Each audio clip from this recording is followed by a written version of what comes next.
ସାଙ୍ଗମାନେ, ପ୍ରକୃତରେ କହିବାକୁ ଗଲେ ଏହି ଦୁନିଆରେ ଦୁଇ ପ୍ରକାର ଲୋକ ଅଛନ୍ତି, ଯିଏକି ଜଣେ ହେଉଛି ଜ୍ଞାନୀ ଆଉ ଜଣେ ହେଉଛି ମୂର୍ଖ। ବୁଦ୍ଧିମାନ ଲୋକ କେବଳ ସେହିମାନଙ୍କୁ ହିଁ କୁହାଯାଏ, ଯିଏକି କଠିନ କାମକୁ ସହଜରେ କରିଥାନ୍ତି।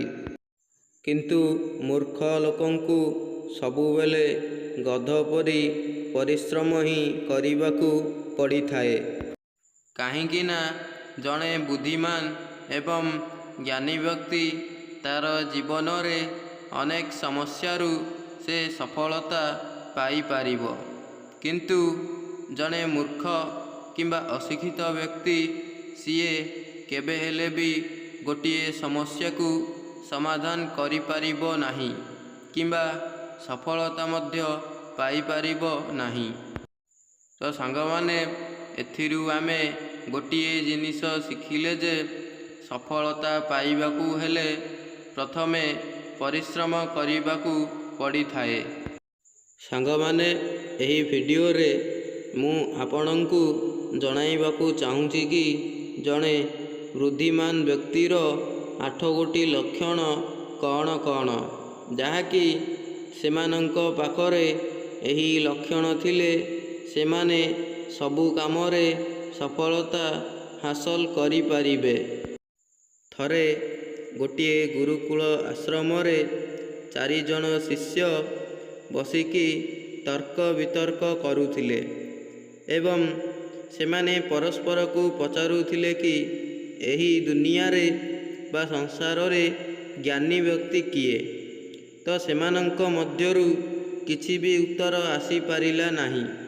ତେଣୁ ସେ ବାଧ୍ୟ ହୋଇ ତାଙ୍କ ଗୁରୁ ଚାଣକ୍ୟ ପାଖକୁ ଚାଲିଗଲେ ଏବଂ ତାଙ୍କୁ ପଚାରିବାକୁ ଲାଗିଲେ କି ଗୁରୁ, ଏହି ଦୁନିଆରେ ସବୁଠାରୁ ଜ୍ଞାନୀ ବ୍ୟକ୍ତି କିଏ।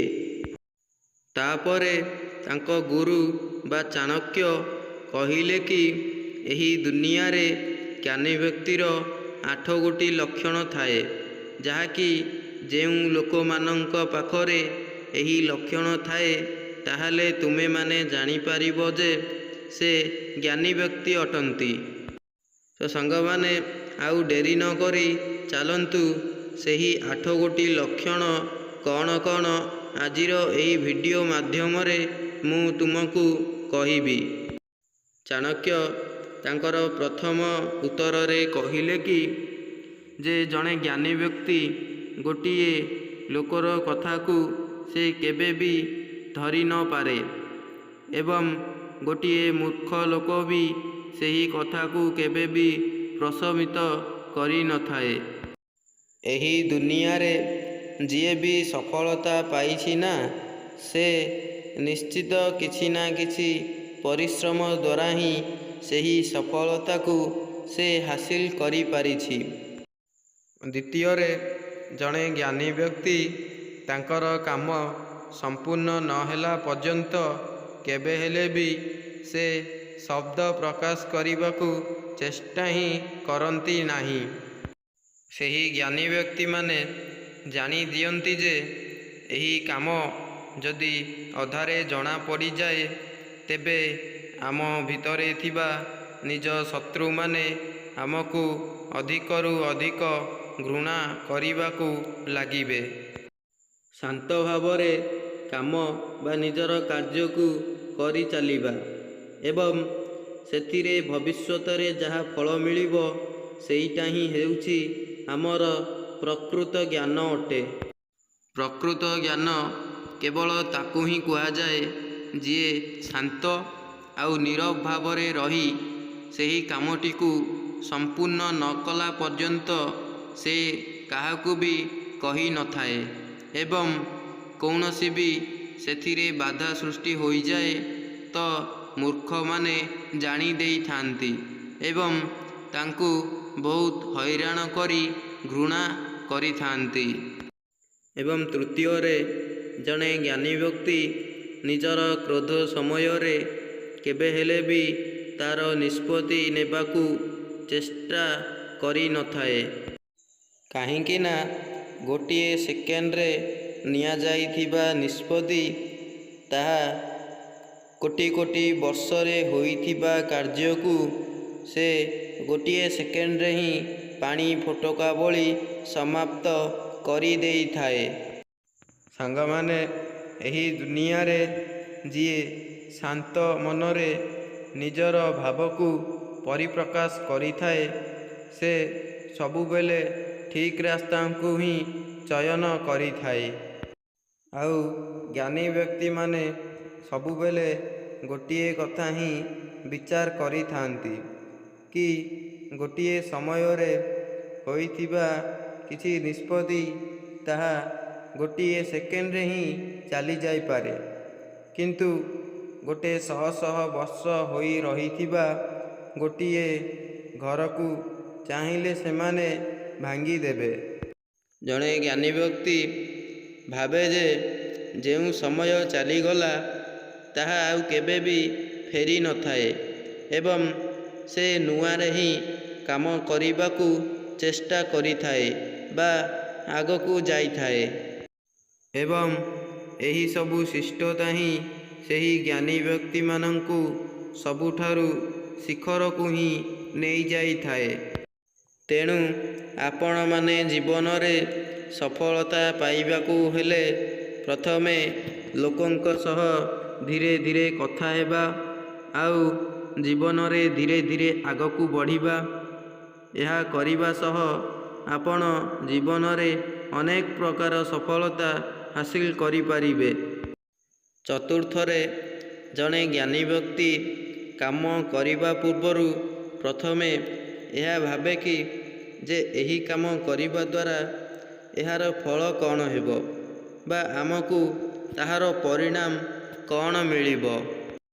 ସେ ଭାବିଥାଏ କି ଏହି ପରିସ୍ଥିତିରେ କିଏ ଦୁଃଖ ଭୋଗିବ ଆଉ କିଏ ସୁଖ ଭୋଗିବ। ତା'ର ଏହି ଦୃଷ୍ଟିଭଙ୍ଗୀ ହିଁ ତାକୁ ସବୁଠାରୁ ଆଗରେ ହିଁ ନେବାକୁ ଚେଷ୍ଟା କରିଥାଏ। ଯେଉଁ ବ୍ୟକ୍ତିମାନେ ଯିଏକି ନିଜର ଅନୁତାପ ଦ୍ୱାରା ନିଜର କାମକୁ କରିଥାଏ, ସେ ବହୁତ କଷ୍ଟ ଭୋଗିଥାଏ। ଏବଂ ଯେଉଁ ବ୍ୟକ୍ତିମାନେ କିଛି ବି ନ ଭାବି ବା କିଛି ବି ବିଚାର ନ କରି ଆଗରେ ସେହି କାମକୁ କରିଦିଅନ୍ତି, ସେମାନେ ପଛରେ ବହୁତ କଷ୍ଟ ଏବଂ ଯନ୍ତ୍ରଣା ମଧ୍ୟ ପାଇଥାନ୍ତି। ବନ୍ଧୁଗଣ, ଚାଣକ୍ୟଙ୍କ କଥାରେ ମୂର୍ଖ ତ କେବଳ ସିଏ ହିଁ ହୋଇଥାଏ ଯିଏ କମ୍ କହିଥାଏ ଆଉ ଅଧିକ ହିଁ ଶୁଣିବାକୁ ଚେଷ୍ଟା କରିଥାଏ। ପଞ୍ଚମରେ, ଜଣେ ଜ୍ଞାନୀ ବ୍ୟକ୍ତି ତାଙ୍କର ଭୁଲକୁ କେବେ ବି ଲୁଚାଇବାକୁ ଚେଷ୍ଟା କରନ୍ତି ନାହିଁ, ବରଂ ସେମାନେ ସେଥିରୁ କିଛି ହିଁ ସ୍ୱୀକାର କରିଥାନ୍ତି ଏବଂ କିଛି କିଛି ମଧ୍ୟ ଶିକ୍ଷା ହିଁ କରିଥାନ୍ତି। ସେମାନେ ଜାଣନ୍ତି ଯେ ଭୁଲ କରିବା ମଣିଷର ଦୋଷ ନୁହେଁ, ଭୁଲ ତ ତାହା ଯାହା ଆମେ ସେଥିରୁ କିଛି ବି ଶିଖିପାରିବା ନାହିଁ। ଏବଂ ଏହି ଗୁଣ ହିଁ ସେମାନଙ୍କୁ ବହୁତ ଆଗରେ ନେବାକୁ ହିଁ ଚେଷ୍ଟା କରିଥାଏ। ଷଷ୍ଠ ଗୁଣ ହେଉଛି କେବେ ହେଲେ ବି କାହାକୁ ନିଜର ଭାବିବାକୁ ଚେଷ୍ଟା କରନ୍ତୁ ନାହିଁ, କାରଣ ଏହି ଦୁନିଆଟା ହିଁ ବଡ଼ ଅଜବ।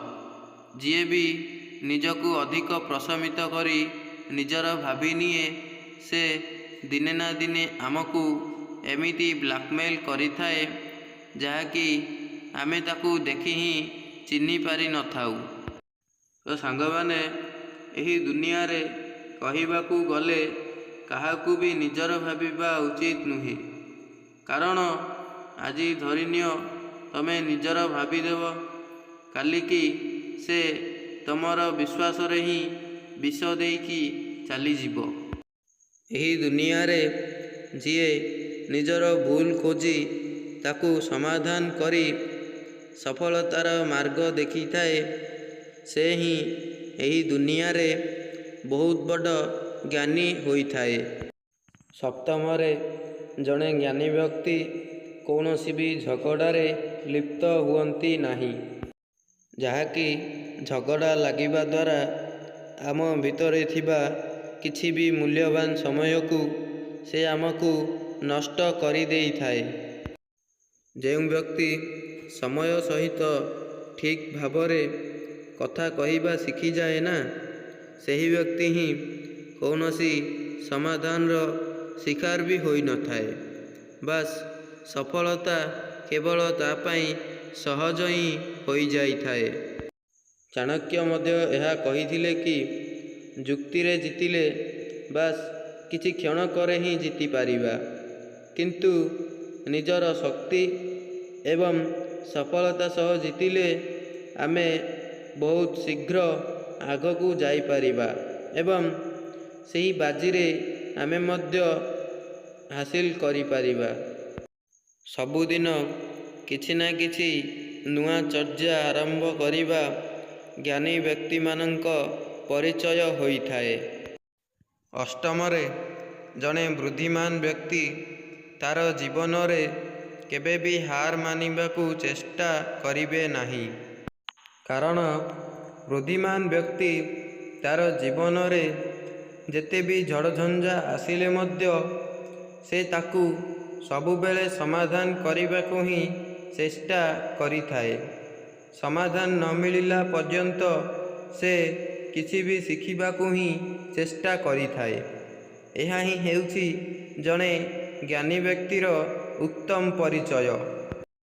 ସାଙ୍ଗମାନେ, ଶିଖିବା ହିଁ ଗୋଟିଏ ଜ୍ଞାନୀ ବ୍ୟକ୍ତିର ସବୁଠାରୁ ଉତ୍ତମ ପରିଚୟ ଅଟେ, କାରଣ ଶିଖିବା ଏତେ ବି ସହଜ ନୁହେଁ। ସାଙ୍ଗମାନେ, ଆଜିର ଭିଡ଼ିଓକୁ ବର୍ତ୍ତମାନ ମୁଁ ଏଇଠି ହିଁ ଶେଷ କରିବାକୁ ଯାଉଛି। ତ ଦେଖା ହେବା ଆଉ ଗୋଟିଏ ନ୍ୟୁ ଭିଡ଼ିଓରେ। ତ ସେତିକି ପାଇଁ ରହୁଛି। ବହୁତ ବହୁତ ଧନ୍ୟବାଦ ଆପଣଙ୍କୁ। ସାଙ୍ଗମାନେ, ମୋର ଆପଣଙ୍କୁ ବାସ୍ ଗୋଟିଏ ହିଁ ରିକ୍ୱେଷ୍ଟ, ଯଦି ଭିଡ଼ିଓଟି ଆପଣଙ୍କୁ ଭଲ ଲାଗିଲା ତେବେ ନିହାତି ଭାବରେ ଗୋଟିଏ ସବସ୍କ୍ରାଇବ୍ କରି ବେଲ୍ ଆଇକନ୍କୁ ଅନ୍ କରିକି ରଖିବେ, ଯାହାଫଳରେ କି ମୁଁ ଭିଡ଼ିଓ ଛାଡ଼ିଲା ମାତ୍ରେ ଆପଣଙ୍କ ପାଖକୁ ନୋଟିଫିକେସନ୍ ସାହାଯ୍ୟରେ ପହଞ୍ଚି ପାରିବ। ଏବଂ ଯଦି ଭିଡ଼ିଓଟି ଆପଣଙ୍କୁ ବହୁତ ଭଲ ଲାଗିଲା ତେବେ କମେଣ୍ଟ ବକ୍ସରେ ନିଶ୍ଚିତ ଭାବରେ ଗୋଟିଏ କମେଣ୍ଟ କରିବେ ଏବଂ ସେୟାର ମଧ୍ୟ କରିବେ।